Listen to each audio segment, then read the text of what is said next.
अस्सलाम वालेकुम जी। मैं ਤੁਹਾਡੀ ਹੋਸਟ ਜ਼ੁਨੈਰਾ ਕਯੂਮ ਖਾਨ ਪੰਜਾਬੀ ਕਾਸਟ ਦੇ ਪਲੇਟਫਾਰਮ ਤੋਂ ਸਾਡੇ ਨਾਲ ਮੌਜੂਦ ਨੇ ਹਰ ਦਿਲ ਅਜ਼ੀਜ਼ ਡਾਕਟਰ ਰਫੀਕ ਡਾਰ, ਜਿਹੜੀ ਆਪਣੀ ਵੱਖਰੇ ਅੰਦਾਜ਼ ਔਰ ਵੱਖਰੀਆਂ ਗੱਲਾਂ ਤੋਂ ਮਸ਼ਹੂਰ ਨੇ, ਹਰ ਪਾਸੇ ਛਾਏ ਹੋਏ ਨੇ। ਇੱਕ ਐਸਾ ਅੰਦਾਜ਼ੇ ਬਿਆਨ ਇਹਨਾਂ ਦਾ ਕਿ ਫੌਰਨ ਜਿਹੜੀ ਗੱਲ ਦੱਸਦੇ ਨੇ ਉਹ ਦਿਲ ਤੇ ਅਸਰ ਕਰਦੀ ਹੈ। ਅੱਜ ਸਾਡੇ ਨਾਲ ਮੌਜੂਦ ਨੇ ਡਾਕਟਰ ਰਫੀਕ ਡਾਰ ਸਾਹਿਬ ਜੀ। ਡਾਕਟਰ ਸਾਹਿਬ अस्सलाम वालेकुम। वालेकुम सलाम ज़ुनैरा, आप ठीक हैं? जी जी डॉक्टर साहब मैं ठीक हाँ। ਤੁਹਾਡੇ ਮਿਜ਼ਾਜ कैसे ने? शुक्र है अल्लाह दा, बिल्कुल वधिया। रोजे रोजे ठीक जा रहे हैं? शुक्र है, बिल्कुल ठीक। ਡਾਕਟਰ ਸਾਹਿਬ, ਜਿਸ ਤਰ੍ਹਾਂ ਅੱਜ ਕੱਲ੍ਹ ਹਾਲਾਤੇ ਹਾਜ਼ਰਾਂ ਦਾ ਦੌਰ ਜਾ ਰਿਹਾ ਹੈ, ਹਰ ਪਾਸੇ ਜਿਹੜਾ ਹੈ ਉਹ ਬੇਚੈਨੀ ਫੈਲੀ ਹੋਈ ਹੈ, ਤੇ ਜ਼ਰਾ ਇਸ ਗੱਲ ਤੇ ਰੋਸ਼ਨੀ ਡਾਲੋ ਕਿ ਬੇਚੈਨੀ ਜਿਹੜੀ ਹੈ ਉਹ ਨਾਰਮਲ ਕਦੋਂ ਹੁੰਦੀ ਹੈ ਔਰ ਐਬਨੋਰਮਲ ਕਦੋਂ ਬਣ ਜਾਂਦੀ ਹੈ? ਲੇਕਿਨ ਜਿਹੜੀ ਤੇ ਬੇਚੈਨੀ ਹੈ ਨਾ, ਤੇ ਬੇਚੈਨੀ ਹੁੰਦੀ ਹੈ ਐਬਨੋਰਮਲ ਹੈ। ਅੱਛਾ। ਜਿਹੜੀ ਜਦੋਂ ਤੁਸੀਂ ਅਗਰ ਉਹਨੂੰ ਕਹਿਣਾ ਚਾਹੁੰਦੇ ਜੇ ਕਿ ਇਹ ਨਾਰਮਲ ਬੇਚੈਨੀ, ਤਾਂ ਉਹ ਫਿਰ ਪਰੇਸ਼ਾਨੀ ਕਹਿ ਲਓ ਤੁਸੀਂ। ਬੇਸਿਕਲੀ ਇੱਕ ਹੱਦ ਤੱਕ ਜਿਹੜੀ ਪਰੇਸ਼ਾਨੀ ਹੁੰਦੀ ਨਾ, ਉਹ ਇੱਕ ਨਾਰਮਲ ਹੈ। ਯਾਨੀ ਤੁਹਾਡਾ ਕੋਈ ਨੁਕਸਾਨ ਹੋਇਆ ਤਾਂ ਤੁਹਾਨੂੰ ਪਰੇਸ਼ਾਨੀ ਹੋਊਗੀ ਤੇ ਬਣਦਾ ਹੈ, ਠੀਕ ਹੈ। ਲੇਕਿਨ ਇੱਕ ਤੁਹਾਨੂੰ ਪਤਾ ਹੈ ਕਿ ਵੀ ਇਹ ਨੁਕਸਾਨ ਹੋ ਵੀ ਗਿਆ ਹੈ, ਪੂਰਾ ਵੀ ਨਹੀਂ ਹੋਣਾ, ਔਰ ਰੋਜ਼ ਤੁਸੀਂ ਉਹਦੇ ਬਾਰੇ ਪਰੇਸ਼ਾਨ ਹੋ ਰਹੇ ਜੇ, ਬਾਰ-ਬਾਰ ਸੋਚ ਰਹੇ ਜੇ, ਔਰ ਸੋਚ ਤੁਹਾਡੇ ਕੰਟਰੋਲ 'ਚ ਹੀ ਨਹੀਂ ਆ ਰਹੀ। ਯਾਨੀ ਤੁਸੀਂ ਕਹਿੰਦੇ ਜੇ ਹੁਣ ਇਹਦਾ ਖਿਆਲ ਹੀ ਨਾ ਹੈ, ਫਿਰ ਵੀ ਆ ਜਾਂਦਾ, ਔਰ ਉਹਦੀ ਵਜ੍ਹਾ ਤੋਂ ਤੁਹਾਡੀ ਜ਼ਿੰਦਗੀ ਦੇ ਸਾਰੇ ਕੰਮ ਵੀ ਰੁਕ ਜਾਂਦੇ ਨੇ, ਤੁਹਾਡੇ ਕੋਲ ਕੁਝ ਹੁੰਦਾ ਹੀ ਨਹੀਂ, ਠੀਕ ਹੈ। ਫਰਜ਼ ਕਰੋ ਫਿਰ ਜਿਹੜੀ ਬੇਚੈਨੀ ਹੁੰਦੀ ਹੈ ਨਾ, ਉਹ ਹਰ ਟਾਈਮ ਵੀ ਨਹੀਂ ਹੁੰਦੀ, ਉਹ ਵਕਤ ਦੇ ਕਿਸੇ ਖਾਸ ਜਗ੍ਹਾ 'ਤੇ ਹੋਏਗੀ, ਅਤੇ ਪਰੇਸ਼ਾਨੀ ਦੀ ਇੱਕ ਵਜ੍ਹਾ ਹੁੰਦੀ। ਅਤੇ ਜਿਹੜੀ ਇੰਗਜ਼ਾਇਟੀ ਜਾਂ ਜਿਹਨੂੰ ਬੇਚੈਨੀ ਕਹਿੰਦੇ ਨੇ ਨਾ, ਬੇਚੈਨੀ ਨੂੰ ਇੰਗਜ਼ਾਇਟੀ ਕਹਿੰਦੇ ਨੇ ਇੰਗਲਿਸ਼ ਦੇ ਵਿੱਚ। ਇੰਗਜ਼ਾਇਟੀ, ਸਹੀ। ਅਤੇ ਇੰਗਜ਼ਾਇਟੀ ਬੇਸਿਕਲੀ ਨਾ ਇੱਕ ਸਿੰਪਟਮ ਵੀ ਹੈ, ਅਤੇ ਲੇਕਿਨ ਇੱਕ ਡਿਸਆਰਡਰ ਵੀ ਹੈ। ਅਤੇ ਡਿਸਆਰਡਰ ਉਦੋਂ ਹੁੰਦਾ ਜਦੋਂ ਤੁਹਾਡੇ ਕੋਲ ਬੇਚੈਨੀ ਕੰਟਰੋਲ ਤੁਹਾਡੇ 'ਚ ਨਾ ਹੋਏ, ਔਰ ਤੁਹਾਨੂੰ ਫਿਰ ਇਹਦੀ ਵਜ੍ਹਾ ਦਾ ਵੀ ਨਾ ਪਤਾ ਹੋਏ ਕਿ ਕਿਉਂ ਮੈਨੂੰ ਹੋਈ ਹੈ। ਵਜ੍ਹਾ ਜ਼ਰੂਰ ਹੁੰਦੀ ਹੈ, ਉਹ ਬਚਪਨ 'ਚ ਇੱਕ ਵਜ੍ਹਾ ਬਣੀ ਹੁੰਦੀ ਹੈ। ਬੇਸਿਕਲੀ ਬਚਪਨ 'ਚ ਹੀ ਤੁਹਾਨੂੰ ਐਗਜ਼ਾਇਟੀ ਲੱਗ ਜਾਂਦੀ, ਲੇਕਿਨ ਹੋ ਸਕਦਾ ਹੈ ਕਿ 20 ਸਾਲ ਬਾਅਦ ਤੁਹਾਨੂੰ ਟ੍ਰਿਗਰ ਹੋ ਜਾਏ, 15 ਸਾਲ ਬਾਅਦ ਟ੍ਰਿਗਰ ਹੋ ਜਾਏ, ਲੇਕਿਨ ਵਜ੍ਹਾ ਜ਼ਰੂਰ ਹੁੰਦੀ, ਲੇਕਿਨ ਤੁਸੀਂ ਭੁੱਲ ਚੁੱਕੇ ਹੁੰਦੇ ਜੇ। ਯਾਨੀ ਕਿ ਡਾਕਟਰ ਸਾਹਿਬ ਤੁਸੀਂ ਕਹਿਣਾ ਚਾਹ ਰਹੇ ਹੋ ਕਿ ਬੇਚੈਨੀ 'ਚ ਤੇ ਆਮ ਪਰੇਸ਼ਾਨੀ 'ਚ ਬਹੁਤ ਫਰਕ ਹੈਗਾ?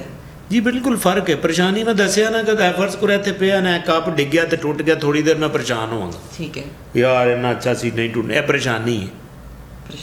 ਉਹ ਖਤਮ ਹੋ ਗਈ 2 ਘੰਟੇ ਬਾਅਦ, ਕੋਈ ਮਸਲਾ ਹੀ ਨਹੀਂ, ਠੀਕ ਹੈ। ਜਾਂ ਉਹ ਗੱਡੀ ਕਿਤੋਂ ਥੋੜ੍ਹੀ ਜਿਹੀ ਲੱਗ ਗਈ ਹੈ ਤੇ ਉਹ ਪਰੇਸ਼ਾਨੀ ਹੋਈ ਹੈ, ਯਾਰ ਨਹੀਂ ਲੱਗਣੀ ਚਾਹੀਦੀ ਸੀ, ਫਿਰ ਠੀਕ ਹੋ ਗਏ। ਅਤੇ ਇੰਗਜ਼ਾਇਟੀ ਜਿਹੜੀ ਇਹ ਹੈ ਨਾ, ਉਹ ਤੁਹਾਨੂੰ ਇੱਕ ਖਾਸ ਰੀਜ਼ਨ 'ਤੇ ਉਹਦੇ ਪਿੱਛੇ ਹੁੰਦੀ, ਔਰ ਖਾਸ ਜਗ੍ਹਾ 'ਤੇ ਹੀ ਹੋਏਗੀ, ਹਰ ਟਾਈਮ ਵੀ ਨਹੀਂ ਹੋਏਗੀ। ਜਿਵੇਂ ਫਰਜ਼ ਕਰੋ ਕਿ ਕਿਸੇ ਨੂੰ ਨਾ ਸੋਸ਼ਲ ਇੰਗਜ਼ਾਇਟੀ ਹੈ, ਸੋਸ਼ਲ ਬੇਚੈਨੀ, ਯਾਨੀ ਕਿ ਕੁਛ ਲੋਕਾਂ ਦੇ ਵਿੱਚ ਜਾ ਕੇ ਬੈਠਦੇ ਜੇ ਤੁਹਾਨੂੰ ਪਰੇਸ਼ਾਨੀ ਹੁੰਦੀ, ਹੱਥ ਪੈਰ ਗਿੱਲੇ ਹੋ ਜਾਂਦੇ ਨੇ, ਪਸੀਨਾ ਆਉਂਦਾ ਹੈ, ਦਿਲ ਦੀ ਧੜਕਨ ਤੇਜ਼ ਹੋ ਰਹੀ ਹੈ, ਬੋਲਿਆ ਨਹੀਂ ਜਾ ਰਿਹਾ, ਅਲਾਮਤਾਂ ਦੱਸ ਰਹੇ ਹੋ ਤੁਸੀਂ? ਹਾਂਜੀ, ਇਹ ਬੇਚੈਨੀ ਦੀਆਂ ਅਲਾਮਤਾਂ ਨੇ।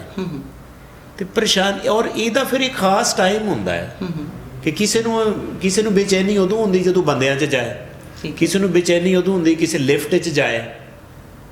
ਬੇਚੈਨੀ ਇੰਨੀਆਂ ਕਿਸਮਾਂ ਦੀ ਹੁੰਦੀ? ਕਈ ਕਿਸਮਾਂ ਦੀਆਂ ਨੇ। ਲਿਫਟ 'ਚ ਜਾਣ ਦੀ ਬੇਚੈਨੀ ਹੈ, ਫਿਰ ਲੋਕਾਂ 'ਚ ਜਾਣ ਦੀ ਬੇਚੈਨੀ ਹੈ, ਫਿਰ ਕਈ ਲੋਕਾਂ ਨੂੰ ਬੇਚੈਨੀ ਹੁੰਦੀ ਹੈ ਕਿ ਗੱਡੀ ਚਲਾਉਂਦੇ ਹੋਇਆ ਉਹਨਾਂ ਨੂੰ ਪਸੀਨੇ ਆ ਜਾਂਦੇ ਨੇ, ਕਈ ਲੋਕਾਂ ਨੂੰ ਬੇਚੈਨੀ ਹੁੰਦੀ ਛੱਤ 'ਤੇ ਜਾਣ ਦੀ, ਯਾਨੀ ਛੱਤ 'ਤੇ ਇਕੱਲੇ ਨਹੀਂ ਖੜ੍ਹੇ ਹੋ ਸਕਦੇ, ਡਰ ਲੱਗਦਾ ਉਹਨਾਂ ਨੂੰ, ਥੱਲੇ ਆਉਣਾ ਪੈਂਦਾ, ਜਿਸ ਤਰ੍ਹਾਂ ਫੋਬੀਆਜ਼ ਨੇ। ਕਈ ਲੋਕਾਂ ਨੂੰ ਤਾਂ ਬੇਚੈਨੀ ਇੰਨੀ ਹੁੰਦੀ ਕਿ ਜਦੋਂ ਵੀ ਉਸ ਜਗ੍ਹਾ 'ਤੇ ਜਾਣ, ਇੰਨੀ ਬੇਚੈਨੀ ਹੁੰਦੀ ਕਿ ਉਹਨਾਂ ਨੂੰ ਦੌਰਾ ਪੈ ਜਾਂਦਾ, ਡਿੱਗ ਜਾਂਦੇ ਨੇ, ਔਰ ਉਹਨੂੰ ਪੈਨਿਕ ਅਟੈਕ ਕਹਿੰਦੇ ਨੇ। ਅਤੇ ਇਹ ਬੇਚੈਨੀਆਂ ਦੀ ਕਿਸਮਾਂ ਨੇ ਅੱਗੇ। ਡਾਕਟਰ ਸਾਹਿਬ, ਇਹ ਬੇਚੈਨੀ 'ਚ ਨਿਊਰੋ ਸਾਇੰਸ ਕਿਸ ਤਰ੍ਹਾਂ ਕੰਮ ਕਰਦੀ ਹੈ? ਮਤਲਬ ਇਹ ਕੀ ਵਜੂਹਾਤ ਬਣ ਜਾਂਦੀਆਂ ਨੇ ਕਿ ਇੱਕ ਬੰਦਾ ਜਿਹੜਾ ਉਹ ਇਸ ਹੱਦ ਤੱਕ ਡਰਨ ਲੱਗ ਜਾਂਦਾ? ਦੇਖੇ, ਇਹਦੇ 'ਚ ਪਿੱਛੇ ਵਜ੍ਹਾ ਜਿਹੜੀਆਂ ਨੇ ਨਾ, ਉਹ ਕਈ ਵਜ੍ਹਾ ਹੋ ਸਕਦੀਆਂ ਨੇ, ਔਰ ਪਰਸਨ ਟੂ ਪਰਸਨ ਮੁਖਤਲਿਫ ਹੁੰਦੀਆਂ ਨੇ। ਜ਼ਿਆਦਾ ਤਾਂ ਇਹ ਹੁੰਦਾ ਹੈ ਕਿ ਤੁਹਾਡੇ ਅਗਰ ਵਿਰਾਸਤ ਦੇ ਵਿੱਚ ਕਈ ਲੋਕਾਂ ਨੂੰ ਅਗਰ ਇੰਗਜ਼ਾਇਟੀ ਦੇ ਤੁਹਾਨੂੰ ਹੋਣ ਦੇ ਵੀ ਚਾਂਸ ਹੁੰਦੇ ਨੇ, ਯਾਨੀ ਕਿ ਤੁਹਾਨੂੰ ਜ਼ਿਆਦਾ ਚਾਂਸ ਹੁੰਦੇ ਨੇ ਕਿ ਤੁਹਾਨੂੰ ਕੋਈ ਇੰਗਜ਼ਾਇਟੀ ਹੋ ਸਕੇ, ਠੀਕ ਹੈ। ਲੇਕਿਨ ਉਹਦੀ ਫਿਰ ਵਜ੍ਹਾ ਵੀ ਇੱਕ ਚਾਹੀਦੀ ਹੁੰਦੀ, ਵਜ੍ਹਾ ਬਣਨਾ ਜ਼ਰੂਰੀ ਹੁੰਦੀ। ਫਿਰ ਉਹ ਲੋਕ ਨੇ ਜਿਨ੍ਹਾਂ ਨੂੰ ਕੋਈ ਟਰਾਮਾ ਹੋਇਆ, ਕੋਈ ਸਦਮਾ ਪਹੁੰਚਿਆ, ਬੜਾ ਹੈਵੀ ਜਿਹਾ ਸਦਮਾ ਮਿਲਿਆ, ਉਹ ਵੀ ਬਚਪਨ ਦੇ ਵਿੱਚ ਕੋਈ ਅਬਿਊਜ਼ ਹੋਇਆ, ਕੋਈ ਸੈਕਸ਼ੂਅਲ ਅਬਿਊਜ਼ ਹੋਇਆ, ਕੋਈ ਫਿਜ਼ੀਕਲ ਅਬਿਊਜ਼ ਹੋਇਆ, ਜਾਂ ਕੋਈ ਡਿਜ਼ਾਸਟਰ ਵੇਖ ਲਿਆ, ਜਾਂ ਕੋਈ ਵੱਡਾ ਐਕਸੀਡੈਂਟ ਵੇਖ ਲਿਆ, ਅਤੇ ਉਹ ਇੱਕ ਜ਼ੇਨ 'ਚ ਬਹਿ ਜਾਂਦੀ ਚੀਜ਼। ਉਹ ਟਰਾਮਾ ਕੋਈ ਹੋ ਸਕਦਾ, ਤੇ ਇਹ ਵਜ੍ਹਾਵਾਤ ਹੋ ਸਕਦੀਆਂ। ਫਿਰ ਤੁਹਾਡੀ ਪਰਸਨੈਲਿਟੀ ਵੀ ਇੱਕ ਵਜ੍ਹਾ ਬਣਦੀ ਹੈ। ਅੱਛਾ, ਅਗਰ ਤੁਹਾਡੀ ਪਰਸਨੈਲਿਟੀ 'ਚ ਡਿਪਰੈਸ਼ਨ ਹੈ, ਲੋ ਸੈਲਫ ਅਸਟੀਮ ਹੈ, ਅਗਰ ਇਸ ਤਰ੍ਹਾਂ ਦੀ ਤੁਹਾਡੀ ਪਰਸਨੈਲਿਟੀ ਹੈ ਤਾਂ ਤੁਹਾਨੂੰ ਹੋਰ ਜ਼ਿਆਦਾ ਚਾਂਸ ਨੇ ਡਿਪਰੈਸ਼ਨ ਹੋਣ ਦੇ। ਤੁਹਾਨੂੰ ਇਕੱਲਿਆਂ ਰਹਿਣ ਦੀ ਆਦਤ ਹੈ, ਇਸ ਤਰ੍ਹਾਂ ਦੀ ਤੁਹਾਡੇ 'ਚ ਖੂਬੀਆਂ ਪਾਈਆਂ ਜਾਂਦੀਆਂ ਨੇ, ਤੇ ਤੁਹਾਨੂੰ ਐਂਗਜ਼ਾਇਟੀ ਦੇ ਚਾਂਸ ਵੱਧ ਜਾਂਦੇ ਨੇ। ਠੀਕ ਹੈ, ਯਾਨੀ ਕਿ ਤੁਸੀਂ ਇਹ ਕਹਿਣਾ ਚਾਹ ਰਹੇ ਹੋ ਕਿ ਆਮ ਪਰੇਸ਼ਾਨੀ ਖਰਾਬ ਹੋ ਕੇ ਬੇਚੈਨੀ ਬਣ ਸਕਦੀ ਹੈ?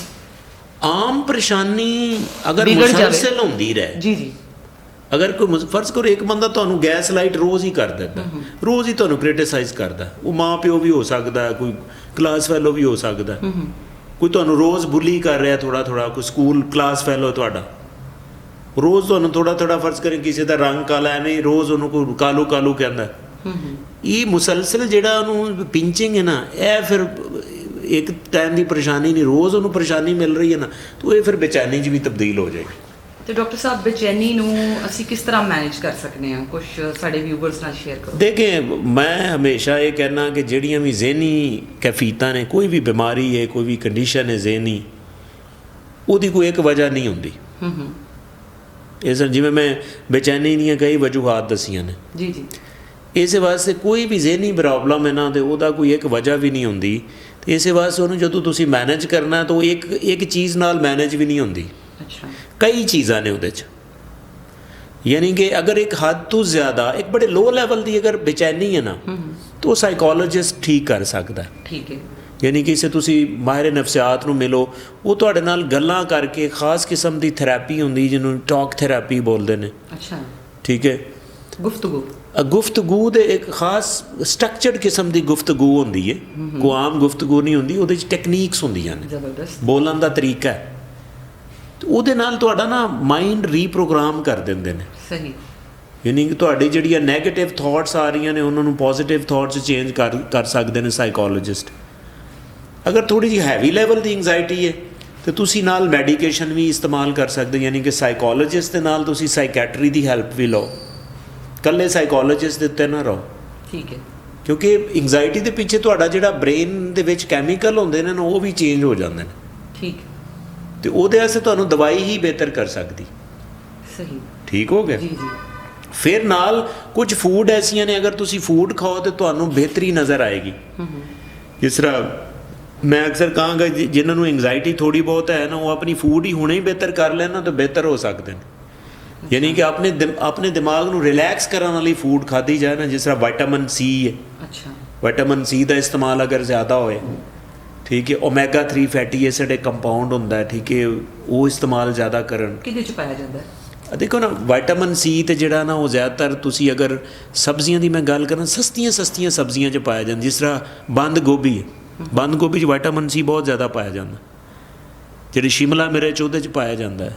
ਹਰੀ ਮਿਰਚ, ਯਾਨੀ ਕਿ ਜਿਨ੍ਹਾਂ ਨੂੰ ਐਂਗਜ਼ਾਇਟੀ ਰਹਿੰਦੀ ਨਾ ਥੋੜ੍ਹੀ ਬਹੁਤ, ਤਾਂ ਉਹ ਹਰੀ ਮਿਰਚ ਵੀ ਜ਼ਿਆਦਾ ਖਾਣ ਲੱਗ ਜਾਣ ਨਾ, ਤਾਂ ਉਹ ਬਿਹਤਰੀ ਹੁੰਦੀ ਉਹਨਾਂ ਨੂੰ। ਤੇ ਆਮ ਸਾਡੇ ਘਰ 'ਚ ਦਸਤਿਆਬ ਹੁੰਦੀਆਂ। ਹਾਂਜੀ, ਮੈਂ ਤੁਹਾਨੂੰ ਇਹਦੀ ਨਾ ਮਿਸਾਲ ਇੱਕ ਦਿੰਦਾ। ਤੁਹਾਨੂੰ ਕੋਈ ਸਮਝ ਨਾ ਆ ਰਹੀ ਹੋਏ ਨਾ, ਤਾਂ ਨੇਚਰ ਕੋਲੋਂ ਸਿੱਖੋ। ਜਿਸ ਤਰ੍ਹਾਂ ਇਸ ਦੁਨੀਆ ਦੇ ਵਿੱਚ ਸਭ ਤੋਂ ਜਿਹੜੀ ਜ਼ਿਆਦਾ ਬੇਚੈਨੀ ਹੁੰਦੀ ਨਾ, ਉਹ ਪਰਿੰਦਿਆਂ ਨੂੰ ਹੁੰਦੀ। ਪਰਿੰਦਿਆਂ ਨੂੰ। ਔਰ ਪਰਿੰਦਿਆਂ ਦੇ ਵਿੱਚੋਂ ਸਭ ਤੋਂ ਜ਼ਿਆਦਾ ਜਿਹੜੀ ਬੇਚੈਨੀ ਹੁੰਦੀ ਨਾ, ਉਹ ਤੋਤਿਆਂ ਨੂੰ ਹੁੰਦੀ। ਤੋਤਿਆਂ ਨੂੰ। ਤੁਸੀਂ ਕਦੀ ਅਗਰ ਤੋਤੇ ਨੂੰ ਦੇਖੋ ਨਾ, ਤੋਤਾ ਹਰੀ ਮਿਰਚ ਬਹੁਤ ਖਾਂਦਾ। ਜੀ ਜੀ, ਕਿਉਂਕਿ ਉਹਨੂੰ ਜ਼ਰੂਰਤ ਹੈ। ਫਿਰ ਅਮਰੂਦ ਬਹੁਤ ਖਾਂਦਾ, ਅਮਰੂਦ ਦੇ ਵਿੱਚ ਵਿਟਾਮਿਨ ਸੀ ਬਹੁਤ ਜ਼ਿਆਦਾ। ਸਹੀ, ਤੇ ਵਿਟਾਮਿਨ ਸੀ ਖਾਓ ਤੁਸੀਂ, ਅਮਰੂਦ 'ਚ ਸਸਤਾ ਫਰੂਟ ਹੈ। ਫਿਰ ਹਰੀ ਮਿਰਚ ਹੈ, ਬੰਦ ਗੋਭੀ ਹੈ, ਸ਼ਿਮਲਾ ਮਿਰਚ ਹੈ। ਫਿਰ ਵਿਟਾਮਿਨ ਸੀ ਸਿਟਰਸ ਫਰੂਟਾਂ 'ਚ ਪਾਇਆ ਜਾਂਦਾ ਹੈ। ਜਿੰਨੇ ਵੀ ਫਰੂਟ, ਜਿਸ ਤਰ੍ਹਾਂ ਕਿੰਨੂ ਹੈ, ਮਾਲਟਾ ਹੈ, ਮੌਸੰਮੀ ਹੈ, ਇਹਨਾਂ 'ਚ ਵਿਟਾਮਿਨ ਸੀ ਬਹੁਤ ਪਾਇਆ ਜਾਂਦਾ ਹੈ। ਫਿਰ ਓਮੇਗਾ 3 ਫੈਟੀ ਐਸਿਡ ਜੋ ਹੈ ਨਾ, ਉਹ ਥੋੜ੍ਹੀ ਜਿਹੀ ਮਹਿੰਗੀ ਚੀਜ਼ਾਂ 'ਚ ਜ਼ਿਆਦਾ ਪਾਇਆ ਜਾਂਦਾ ਹੈ। ਜਿਸ ਤਰ੍ਹਾਂ ਫਿਸ਼ ਹੈ, ਜੇ ਸਪੈਸ਼ਲੀ ਸਾਲਮਨ ਫਿਸ਼, ਜਿਹਨੂੰ ਸਾਲਮਨ ਵੀ ਬੋਲਦੇ ਨੇ, ਉਹਦੇ 'ਚ ਵੀ ਪਾਇਆ ਜਾਂਦਾ ਹੈ ਓਮੇਗਾ 3 ਫੈਟੀ ਐਸਿਡ। ਫਿਰ ਓਲਿਵ ਆਇਲ, ਉਹਦੇ 'ਚ ਵੀ ਪਾਇਆ ਜਾਂਦਾ। ਠੀਕ ਹੈ, ਤੇ ਇਸੇ ਤਰ੍ਹਾਂ ਜਿਹੜਾ ਤੁਸੀਂ ਪਾਣੀ ਦਾ ਜ਼ਿਆਦਾ ਇਸਤੇਮਾਲ ਕਰ ਸਕਦੇ ਜੀ। ਪਾਣੀ ਇਟ ਸੈਲਫ ਨਾ ਇੱਕ ਐਂਟੀਆਕਸੀਡੈਂਟ ਹੈ। ਤਾਂ ਬ੍ਰੇਨ ਨੂੰ ਬੜਾ ਰਿਲੈਕਸ, ਇੱਕ ਨਾਰਮਲ ਜਿਹੜਾ ਲੈਵਲ ਹੈ ਨਾ ਤੁਹਾਡੇ ਜਿਸਮ 'ਚ ਪਾਣੀ ਦਾ ਹੋਣਾ ਬਹੁਤ ਜ਼ਰੂਰੀ।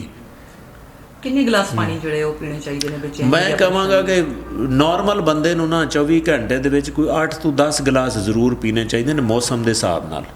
ਬਸ ਗਰਮੀਆਂ ਨੇ ਤਾਂ ਤੁਹਾਡਾ 10 ਗਲਾਸ ਲਾਜ਼ਮੀ ਹੋਣੇ ਚਾਹੀਦੇ ਨੇ, ਇਸ ਤੋਂ ਘੱਟ ਨਹੀਂ।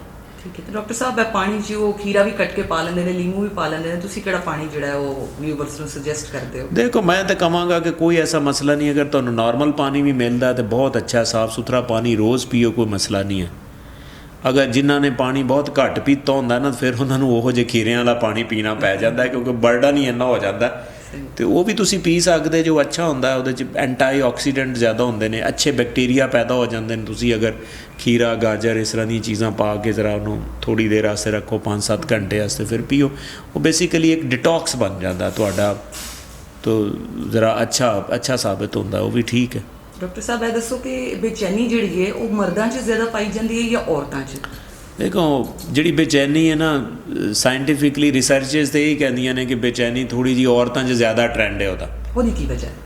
ਦੇਖੋ, ਔਰਤਾਂ ਦਾ ਇੱਕ ਤਾਂ ਹੁੰਦਾ ਹੈ ਕਿ ਹਾਰਮੋਨਲ ਚੇਂਜਸ ਆਉਂਦੀਆਂ ਰਹਿੰਦੀਆਂ ਨੇ, ਉਹਨਾਂ ਵਿੱਚ ਇਨਸਟੇਬਿਲਿਟੀ ਰਹਿੰਦੀ ਹੈ, ਠੀਕ ਹੈ। ਦੂਸਰਾ, ਜਿਹੜਾ ਬੇਚੈਨੀ ਵਾਸਤੇ ਜਿਹੜਾ ਬ੍ਰੇਨ ਦਾ ਹਿੱਸਾ ਹੁੰਦਾ ਨਾ, ਮੈਗਡੈਲਾ, ਉਹ ਔਰਤਾਂ 'ਚ ਜ਼ਿਆਦਾ ਐਕਟਿਵ ਹੁੰਦਾ, ਜਿਹਦੀ ਵਜ੍ਹਾ ਤੋਂ ਓਵਰਆਲ ਔਰਤਾਂ 'ਚ ਬੇਚੈਨੀ ਜ਼ਿਆਦਾ ਪਾਈ ਜਾਂਦੀ। ਹਾਂਜੀ, ਇਹਦਾ ਮਤਲਬ ਹੈ ਔਰਤਾਂ ਪੂਰੀ ਤਰ੍ਹਾਂ ਤੋਂ ਕਸੂਰਵਾਰ ਨਹੀਂ ਨੇ, ਉਹਨਾਂ ਦੇ ਬਾਇਓਲੋਜੀਕਲ ਜਿਹੜਾ ਸਿਸਟਮ ਹੈ ਉਹ ਵੀ ਕਿਸੇ ਨਾ ਕਿਸੇ ਹੱਦ ਤੱਕ ਕੰਮ ਕਰਦਾ। ਹਾਂਜੀ, ਬਿਲਕੁਲ ਕਰਦਾ, ਬਿਲਕੁਲ। ਪਿੱਛੇ ਸਾਰੀ ਸਾਇੰਸ ਹੀ ਬ੍ਰੇਨ ਸਾਇੰਸ ਹੁੰਦੀ। ਅਗਰ ਤੁਸੀਂ ਕਦੀ ਜੈਂਡਰ ਸਾਈਕੋਲੋਜੀ ਪੜ੍ਹੋ ਨਾ, ਕਿ neuroscience of male and female, ਤਾਂ ਉੱਥੇ ਤੁਹਾਨੂੰ ਬੜੇ ਦਿਮਾਗ 'ਚ ਬੜੀ ਚੇਂਜਸ ਨੇ ਮੇਲ ਔਰ ਫੀਮੇਲ 'ਚ। ਇਹਦੇ ਤੁਸੀਂ ਇੱਕ ਅਲੱਗਾ ਵੀਡੀਓ ਜ਼ਰੂਰ ਕਰਿਆ ਜੀ। ਜ਼ਰੂਰ। ਡਾਕਟਰ ਸਾਹਿਬ, ਆਖਰੀ ਸਵਾਲ, ਸਾਡੇ ਸੁਣਨ ਵਾਲਿਆਂ ਨੂੰ ਆਮ ਪਰੇਸ਼ਾਨੀ ਦਾ ਫੌਰੀ ਕੋਈ ਹੱਲ ਦੱਸ ਦਿਓ, ਕੋਈ ਟਿਪਸ ਦੇ ਦਿਓ। ਫੌਰੀ ਹਾਲ ਤੇ ਮੈਂ ਤੁਹਾਨੂੰ ਇਹ ਦੱਸਿਆ ਕਿ ਇਹ ਸਾਰੀਆਂ ਸਟ੍ਰੈਟਜੀਜ਼ ਆਹਿਸਤਾ ਕਰੋ, ਠੀਕ। ਤੇ ਖਾਣ ਪੀਣ ਦੀਆਂ ਚੀਜ਼ਾਂ ਤੁਹਾਨੂੰ ਦੱਸੀਆਂ ਨੇ, ਤੇ ਓਵਰਆਲ ਜਿਹੜਾ ਹੈ ਉਹ ਯੋਗਾ ਕਰੋ, ਮਾਈਂਡਫੁਲਨੈਸ ਕਰੋ ਰੂਟੀਨ 'ਚ।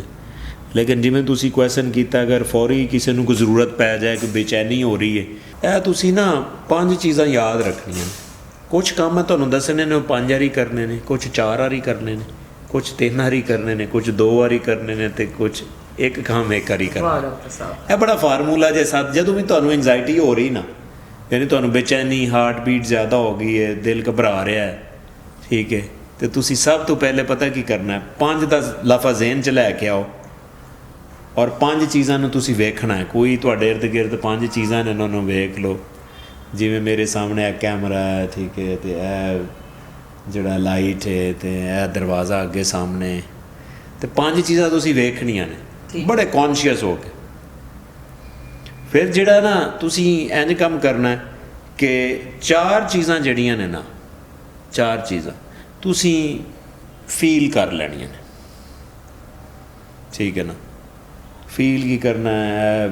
ਸਕਿਨ ਹੈ, ਇਹ ਡਰੈਸ ਹੈ, ਠੀਕ ਹੈ, ਇਹ ਕੱਪ ਪਿਆ, ਤੁਸੀਂ ਹੱਥ ਲਾ ਕੇ ਯਾਨੀ ਕਿ ਫੀਲ ਕਰੋ। ਔਰ 3 ਚੀਜ਼ਾਂ ਜਿਹੜੀਆਂ ਨੇ ਤੁਸੀਂ ਨਾ ਸੁਣ ਲਓ। ਸੁਣ ਕੀ ਲਓ ਕਿ ਬਾਹਰ ਹੈ ਮੋਟਰਸਾਈਕਲ ਗੁਜ਼ਰਿਆ ਦੀ ਆਵਾਜ਼ ਆ ਰਹੀ ਹੈ, ਠੀਕ ਹੈ ਨਾ। ਇਹ ਮੇਰਾ ਖਿਆਲ ਹੈ ਕੋਈ UPS ਦੀ ਆਵਾਜ਼ ਆ ਰਹੀ ਹੈ, ਇਹ ਫਿਰ ਕੋਈ ਮੋਟਰਸਾਈਕਲ ਫਿਰ ਗੁਜ਼ਰਿਆ ਨਾ। ਹਾਂਜੀ, ਇਹ 3 ਚੀਜ਼ਾਂ ਤੁਸੀਂ ਯਾਨੀ ਕਿ ਸੁਣ ਲਓ। 2 ਚੀਜ਼ਾਂ ਸਮੈਲ ਕਰੋ, ਯਾਨੀ ਕਿ ਕਿਤੋਂ ਮੇਰੇ ਖਿਆਲ ਬਿਰਿਆਨੀ ਦੀ ਖੁਸ਼ਬੂ ਆ ਰਹੀ ਕਿਤੋਂ, ਠੀਕ ਹੈ, ਅੱਛਾ ਪਰਫਿਊਮ ਲਾਇਆ ਹੋ, ਠੀਕ ਹੈ। ਇੱਕ ਚੀਜ਼ ਤੁਸੀਂ ਟੇਸਟ ਕਰ ਲਓ, ਕੋਈ ਵੀ ਤੁਹਾਡੇ ਸਾਹਮਣੇ ਕੋਈ ਖਾਣ ਪੀਣ ਦੀ ਚੀਜ਼ ਹੈ ਤਾਂ ਉਹ ਟੇਸਟ ਕਰ ਲਓ। ਸਹੀ, ਤੁਸੀਂ ਇੰਨੀ ਦੇਰ 'ਚ ਯੈਸ ਹੋ ਜਾਓਗੇ, ਠੀਕ ਹੋ ਜਾਣਗੇ। ਵਾਹ, ਰਿਲੈਕਸ। ਵਾਹ, ਬੜਾ ਆਸਾਨ ਜਿਹਾ ਨੁਸਖਾ, ਆਸਾਨ ਜਿਹਾ। ਲੇਕਿਨ ਇਹ ਮੈਂ ਦੱਸ ਦਿਆਂ ਕਿ ਇਹ ਲੌਂਗ ਟਰਮ ਤੁਸੀਂ ਰੂਟੀਨ 'ਚ ਵੀ ਕਰੋਗੇ ਨਾ, ਤੁਸੀਂ ਹੋ ਸਕਦਾ ਇਨੀਸ਼ੀਅਲ ਲੈਵਲ 'ਤੇ ਤੁਹਾਨੂੰ ਅਗਰ ਐਂਗਜ਼ਾਇਟੀ ਤੋਂ ਤੁਸੀਂ ਮੈਨੇਜ ਕਰ ਲਓਗੇ। ਲੇਕਿਨ ਇਹ ਵਾਹਿਦ ਹੱਲ ਸ਼ਾਇਦ ਅੱਛੀ ਤਰ੍ਹਾਂ ਨਾ ਕਰ ਪਾਏ। ਲੇਕਿਨ ਜਿਹੜੀ ਪਹਿਲੇ ਤੁਹਾਨੂੰ ਅਪਰੋਚ ਦੱਸੀ ਹੈ, ਨਹੀਂ ਹੋ ਰਿਹਾ, ਤੁਸੀਂ ਪ੍ਰੋਫੈਸ਼ਨਲ ਨਾਲ ਜ਼ਰੂਰ ਰਾਬਤਾ ਕਰੋ, ਮੈਂਟਲ ਹੈਲਥ ਪ੍ਰੋਫੈਸ਼ਨਲ ਨਾਲ, ਠੀਕ ਹੈ। ਸਾਈਕੋਲੋਜਿਸਟ ਹੋ ਸਕਦਾ, ਸਾਈਕੈਟਰਿਸਟ ਹੋ ਸਕਦਾ, ਉਹਦੇ ਨਾਲ ਤੁਸੀਂ ਜ਼ਰੂਰ ਰਾਬਤਾ ਕਰੋ, ਇਨਸ਼ਾਅੱਲਾ ਫ਼ਾਇਦਾ ਹੋਏਗਾ। ਔਰ ਇਹ ਚੁੱਪ ਨਹੀਂ ਰਹਿਣਾ, ਤੁਸੀਂ ਹੈਲਪ ਲੈਣੀ। ਠੀਕ ਹੈ, ਬਹੁਤ ਸ਼ੁਕਰੀਆ ਡਾਕਟਰ ਸਾਹਿਬ, ਤੁਸੀਂ ਥੈਂਕ ਬਹੁਤ ਯੂ ਸਾਡੇ ਨਾਲ ਸ਼ੇਅਰ ਕੀਤੀਆਂ ਜੀ। ਨਾਜ਼ਰੀਨ, ਸਾਡੇ ਨਾਲ ਬਣੇ ਹੋਏ ਸਨ ਡਾਕਟਰ ਰਫੀਕ ਡਾਰ। ਉਹਨਾਂ ਨੇ ਦੇਖਿਆ ਤੁਸੀਂ ਕਿਸ ਤਰ੍ਹਾਂ ਤੁਹਾਡੇ ਘਰ ਵਿੱਚੋਂ ਹੀ ਮਸ਼ਵਰੇ ਦਿੱਤੇ ਕਿ ਤੁਸੀਂ ਕਿਸ ਤਰ੍ਹਾਂ ਸਬਜ਼ੀਆਂ ਜਿਹੜੀਆਂ ਨੇ ਉਹ ਇਸਤੇਮਾਲ ਕਰ ਸਕਦੇ ਹੋ। ਇਸੇ ਵਾਸਤੇ ਮੈਂ ਕਹਿੰਦੀ ਹਾਂ ਡਾਕਟਰ ਰਫੀਕ ਡਾਰ ਜਿਹੜੇ ਨੇ ਉਹ ਸਾਡੇ ਆਪਣੇ ਸਾਂਝੇ ਡਾਕਟਰ ਨੇ। ਡਾਕਟਰ ਰਫੀਕ ਡਾਰ ਦੀਆਂ ਅੱਛੀਆਂ ਗੱਲਾਂ ਸੁਣਨ ਵਾਸਤੇ, ਆਪਣੀ ਸਿਹਤ ਨੂੰ ਬਣਾਉਣ ਵਾਸਤੇ, ਤੰਦਰੁਸਤ ਬਣਾਉਣ ਵਾਸਤੇ ਤੁਸੀਂ ਸਾਡੇ ਨਾਲ ਬਣੇ ਰਹੋ ਪੰਜਾਬੀ ਕਾਸਟ ਦੇ ਨਾਲ। ਮੈਂ ਤੁਹਾਡੀ ਹੋਸਟ ਜ਼ੁਨੈਰਾ ਖਾਨ। ਆਪਣੀਆਂ ਦੁਆਵਾਂ 'ਚ ਯਾਦ ਰੱਖਿਆ ਜੇ। ਅੱਲਾ ਹਾਫਿਜ਼।